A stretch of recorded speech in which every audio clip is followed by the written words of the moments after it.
Mangez les bananes plantains.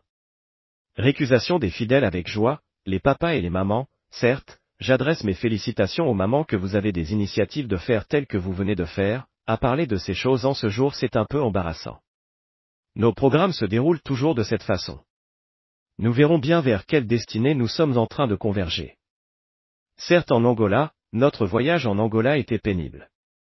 Mais Dieu procède dans ses actions comme il le veut. Donc nous avons l'espoir que Dieu portera son secours à notre pays d'Angola afin qu'il y ait la paix et que l'Église puisse mieux fonctionner, que leur gouvernement puisse aussi fonctionner dans la paix, dans l'amour, car Dieu ne ment jamais. C'est pourquoi j'avais dit ces propos que vous avez retenus, que vous avez inscrits dans vos cœurs.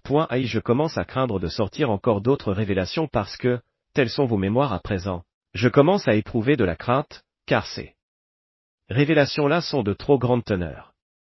Les papas, les mamans, que je vois ces enfants tels qu'on les a vêtus, et ceux qui exhibent le français, des petits-enfants. Bon. Pourquoi n'avons-nous pas l'éloquence que nos enfants ont? Lorsque nous venons sur terre, chacun reçoit ce à lui. Donc ce que tu avais reçu, travaille cela.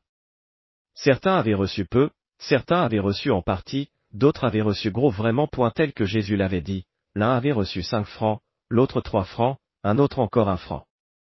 Et il voulait à ce que chacun selon ce qu'il avait reçu, le fructifie. J'avais dit quelque chose dans ma prière d'hier le 27 avril. Certes, si lui Dieu a donné à l'homme l'intelligence, celui-ci a vu que des ossements étaient pleins dans cette vallée, il n'y a pas de chair, tout est desséché par le soleil, la pluie. Mais à présent, l'intelligence abonde dans l'homme. Et est-ce que ces ossements peuvent redevenir vivants?